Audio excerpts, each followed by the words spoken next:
Hello friends, this is Ankesh and welcoming to the Agam ICS online platform.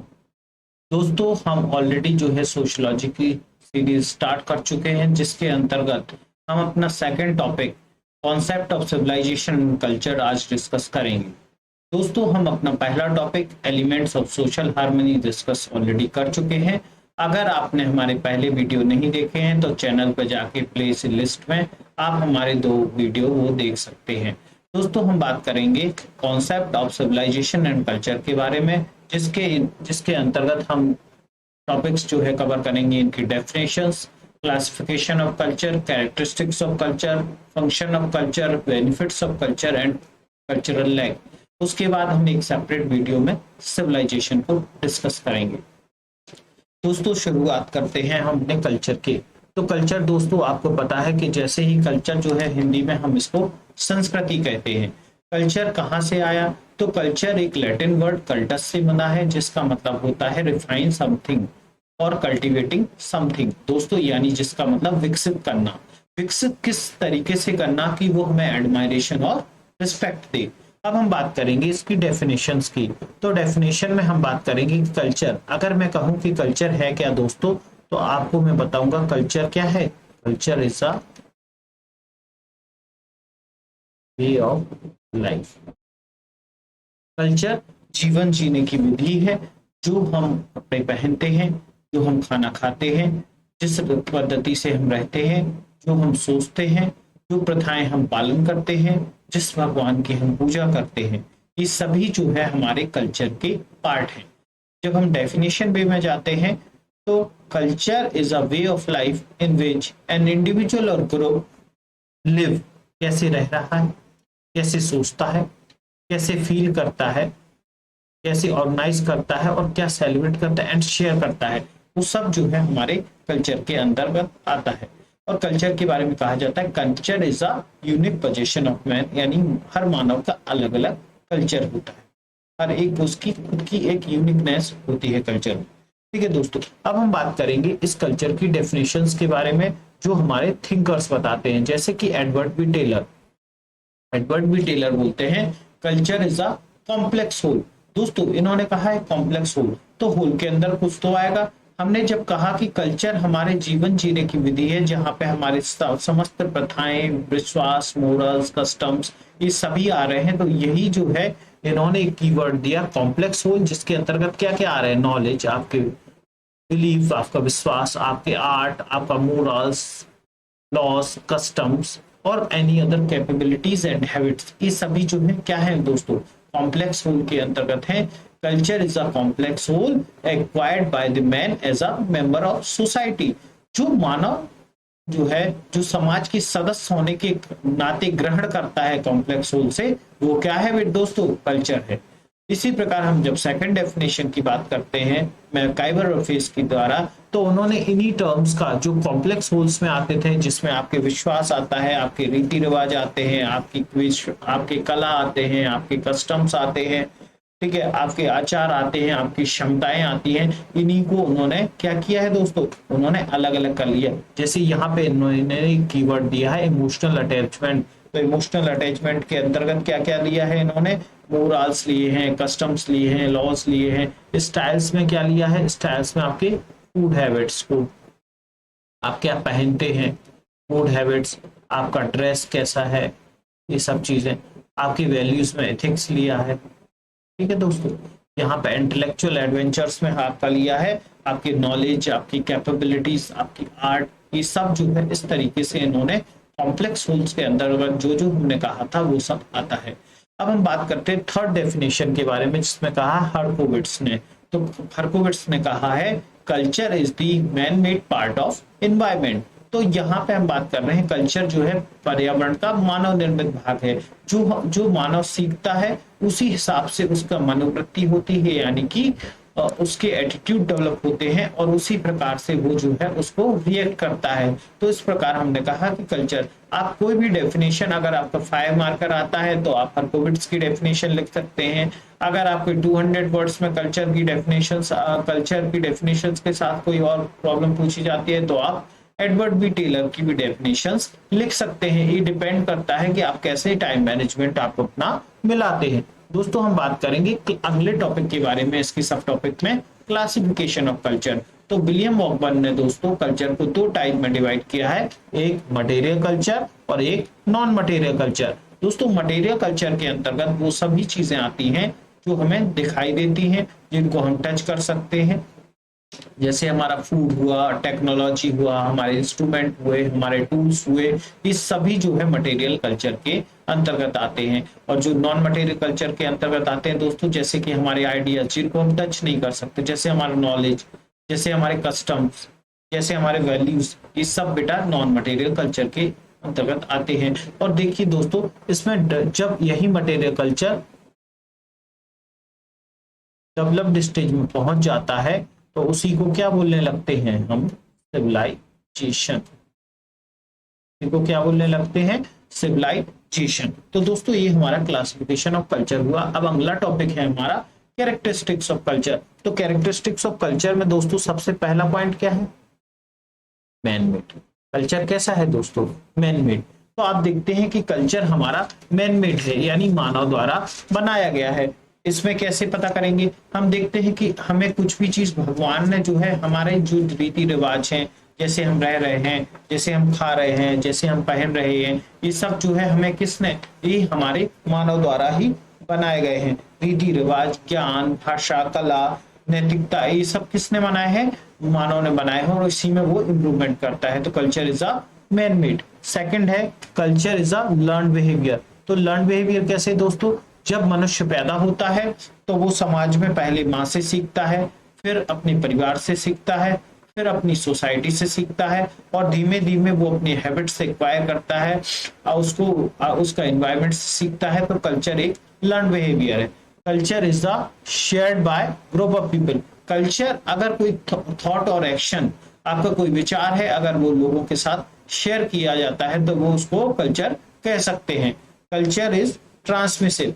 Culture transmissive कैसे है, एक society से दूसरी society और एक जनरेशन से दूसरी जनरेशन। आप देखते होंगे कि जैसे जैसे हम जिस कल्चर में आते हैं, आप देखते हैं आप कॉलेज आपका 12th तक स्कूल था, घर में थे, आप यहाँ पे आए, आपको एक अलग कल्चर, आप देखते हैं कि आपका पहनावा बदल चुका है, आपके खाने पीने की स्टाइल बदल चुकी है, ठीक है। तो वो एक सोसाइटी से दूसरे, कल्चर इज कंटिन्यूअस, यानी आप देखते हैं कि हम धीमे धीमे अपने माता पिता, जो हमारे माता पिता करते हैं, वो धीमे धीमे हमारी एक जनरेशन से दूसरी जनरेशन में आता रहता है। उसके अलावा आप देखते हैं कि क्यूमुलेटिव कैसे हुआ कल्चर, क्योंकि कोई भी कल्चर परमानेंट नहीं हो सकता, समय के साथ उसमें क्या है, टेक्निक्स और स्किल्स जो है ऐड होती रहती हैं, इसलिए कल्चर क्यूमुलेटिव है। आप देखते हैं कि हमारे जो दीपावली आ रही है, राम जी जो है उस समय पे जब आए थे तब हमने दीपक जलाए थे, तो वो हमारा एक कल्चर बन गया, और धीमे धीमे इसमें पटाखे भी हमने जोड़ना शुरू कर दिए। तो ये हम समझ सकते हैं culture is cumulative. Culture is dynamic. तो हमने कहा कि no culture is permanent, time to time जो है उसमें क्या होगा, उसमें नए टेक्निक्स, उसमें नए विचार जो है वो एड ऑन होते जाएंगे। Culture is found in human society. Culture include the material and non material aspect. हमने पहले भी बात की थी क्लासिफिकेशन ऑफ कल्चर में, ये पॉइंट भी आप बना के लिख सकते हैं कि कल्चर कैसे मटेरियल और कैसे नॉन मटेरियल है दोस्तों, ठीक है। ये हम डिटेल में चर्चा कर चुके हैं। अब बात करेंगे कल्चर फुलफिल ह्यूमन नीड्स। ये कल्चर जो है व्यक्ति की सोशल, फिजिकल और मेंटल नीड्स को कंप्लीट करता है, इसलिए हम कल्चर के साथ रहना चाहते हैं। Culture is has the ability to adapt. Culture में अनुकूलन की क्षमता होती है। आप देखते हैं कि जैसे जैसे टाइम, प्लेस, जैसे आप देखते हैं कि जो हमारे ठंडे प्रदेश हैं या कोल्ड रीजन्स हैं, वहां पे जो घर की खाने पीने की सभी की बनावट अलग होगी, जो कि हमने कहा था कि कल्चर हमारे जीवन जीने की विधि है। तो वहां पे हमारे हाउसेस अलग होंगे, वहां पे हम खाएंगे कुछ और, वहां पे हम पहनेंगे कुछ और, जबकि हम हॉट रीजन में जो है अलग तरीके से पहनते हैं। इसी प्रकार हम देखते हैं कि टाइम टू टाइम के हिसाब से कैसे हुआ, जैसे हम देखते हैं कि हड़प्पन कल्चर में जो हमारा कल्चर था वो आज अलग है, वैदिक टाइम्स में जो था वो आज अलग है। तो इस प्रकार जो है हमारा कल्चर अलग है। इसके अलावा हम बात करेंगे कि कल्चर जो है हमारी पर्सनालिटी में बहुत बड़ा योगदान करता है। कैसे बेटा, क्योंकि हम देखते हैं कि जिस सोसाइटी में हम रह रहे हैं, जैसा हम पहन रहे हैं, जो हम खा रहे हैं, जो हमने आदतें सीखी हैं वही हमारे बाद में पर्सनैलिटी ग्रोइंग में हमारा महत्वपूर्ण हमारी वैल्यूज क्या है, ये सब चीजें जो है हमारे क्या बोलते हैं हमारे कल्चर से ही हमारे पास आती हैं दोस्तों। अब हम बात करेंगे अगली हेडिंग के बारे में। तो हमने कहा function of culture. Function of culture में सबसे पहला पॉइंट है culture is a treasury of knowledge. तो नॉलेज कैसे है ट्रेजरी, क्योंकि आप जानते हैं कि कल्चर से हम सो मेनी थिंग्स सीखते हैं, जिसके कारण जो है हम बताते हैं कि कल्चर जो है वो क्या है, नॉलेज का खजाना है। सेकंड है culture define situation. Culture define situation का मतलब क्या हुआ कि आप देखते हैं कि आपको कब रोना है, कब हंसना है, कैसे रिएक्ट करना है, क्या खाना है, ये सब हमारा कल्चर होता है। Culture defines attitude, values and यहाँ पे गोल्स भी लिख सकते हैं। ठीक है, तो एटीट्यूड कैसे दोस्तों कि हमारे कल्चर में अगर किसी के प्रति अच्छा कहा गया है तो हमारा उसके लिए पॉजिटिव एटीट्यूड होगा। ठीक है, हमारी वैल्यू जैसे आप देखते हैं बहुत बड़ा मतलब डिस्कशन चलता है वेज और नॉन वेज, तो ये डिपेंड करता है कि हम क्या करेंगे, हम क्या खाएंगे, वो हमारी वैल्यूज यानी प्राथमिकता। बेसिकली अगर आपने एथिक्स नहीं पढ़ी है तो आप बहुत तरीके से बोल सकते हैं वैल्यूज मीन्स आपका प्रायोरिटीज। तो आपकी वैल्यूज क्या है फूड में, गोल्स। आप देखते हैं कि हम जैसे जैसे कल्चर में आते हैं, जैसे अगर आपके अच्छे दोस्त मिले तो आपको एक अच्छा कल्चर मिला है, आपको अच्छा कल्चर मिला तो आप आईएएस यूपीएससी की तैयारी करते हैं, एमपीपीएससी की तैयारी करते हैं। अगर आपको लगता है कि आपके कल्चर में जो है ऐसे लोग हैं जो आपको भटकाने का काम करते हैं तो आपके गोल्स कुछ और हो जाते हैं दोस्तों। हम बात कर रहे हैं culture provides behaviour pattern. Behaviour pattern का मतलब है दोस्तों कि हम क्या खा रहे हैं, क्या हम कैसे नहाते हैं, कैसे हम पहनते हैं, ये सब हमारे कल्चर पे डिपेंड करता है। ठीक है, culture moulds personality. Culture moulds personality का मतलब क्या हुआ दोस्तों कि हम देखते हैं कि हमारे कल्चर जिस तरीके से होगा, हमारा देखते हैं कोई लड़का स्कूल में बहुत शर्मीला होता है, वो इंजीनियरिंग में जाता है, उसका कल्चर जो है एक अलग तरीके से होता है, उसकी पर्सनालिटी आप देखेंगे तो आप जो है चेंज हो जाती है। तो कल्चर जो है हमारी पर्सनालिटी में बहुत बड़ा रोल प्ले करता है। उसके बाद कल्चर डिफाइंस आवर कैरियर। आप देखते हैं कि जैसे जो कल्चर है, अगर आप प्रीस्ट क्लास से बिलोंग करते हैं, आप रोहित क्लास से बिलोंग करते हैं, तो आपको जो है आप प्रीस्ट बनने का आपका लक्ष्य होगा। उसके अलावा अगर कोई एग्रीकल्चरल कल्चर से है, एग्रीकल्चर से है मतलब एग्रीकल्चरल सोसाइटी से है, तो उसका कल्चर कैसा है, किसान का है तो वो किसान बनना चाहता है। तो इस तरीके से कल्चर हमारा क्या करता है दोस्तों, हमारे कैरियर को भी डिसाइड करता है। हम बात करेंगे बेनिफिट्स ऑफ कल्चर के।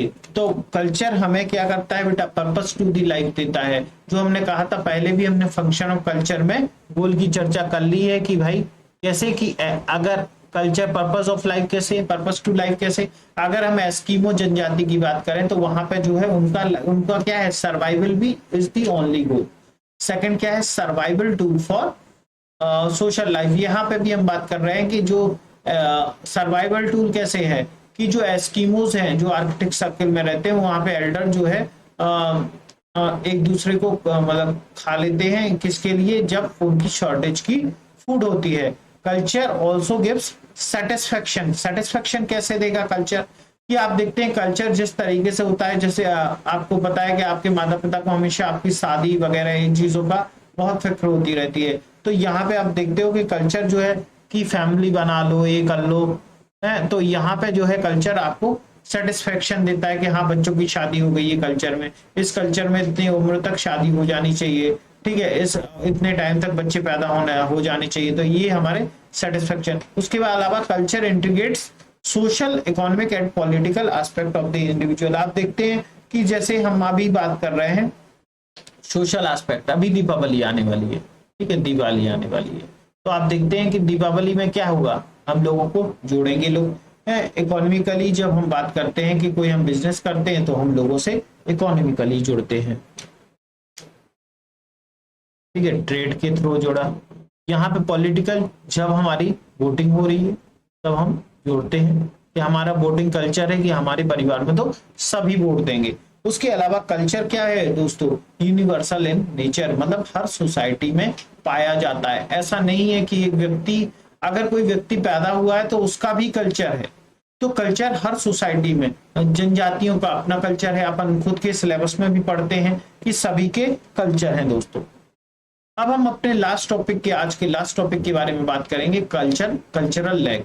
तो दोस्तों इसके बारे में विलियम मॉर्गन साहब हैं, उन्होंने अपनी बुक सोशल चेंज में बोला है कि कल्चर दोस्तों क्या होता है, कि कल्चर जो है, कल्चर के दो एस्पेक्ट थे, हमने पढ़ा था, एक मटेरियल, एक नॉन मटेरियल, ठीक है। और यहाँ पे क्या है, मटेरियल एस्पेक्ट और नॉन मटेरियल एस्पेक्ट। तो वो बोलते हैं कि क्या होता है कि जब इन दोनों एस्पेक्ट्स में क्या हो जाता है बेटा, डिफरेंस हो जाता है, गैप हो जाता है, तो यहाँ पे जो गैप होता है उसको कल्चरल लैग होते हैं। जब यहाँ पे जो क्वेश्चन पूछा गया है, इसमें जो है, जो हेडिंग है वो है कल्चरल लैग, तो लैग किसके पीछे जुड़ा है, कल्चर के साथ। तो यहाँ पे क्या होगा दोस्तों, ये अपवर्ड साइड है और यहाँ पे कल्चर है और यहाँ पे टेक्नोलॉजी, ठीक है। अब हम आपको फिर से समझ आते हैं।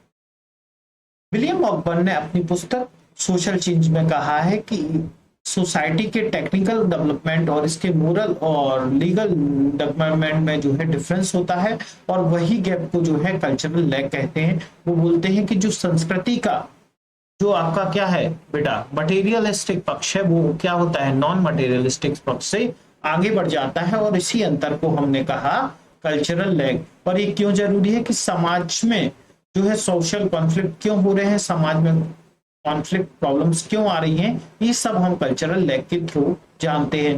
हो सकता है आपसे टेक्नोलॉजिकल लैग भी पूछा जाए, तो वहां पे कंडीशंस आपकी 22 वर्षा हो जाएंगी। तो दोस्तों आपको कैसा लगा, अगर आपको हमारा वीडियो पसंद आया है तो चैनल को लाइक, शेयर एंड सब्सक्राइब करें।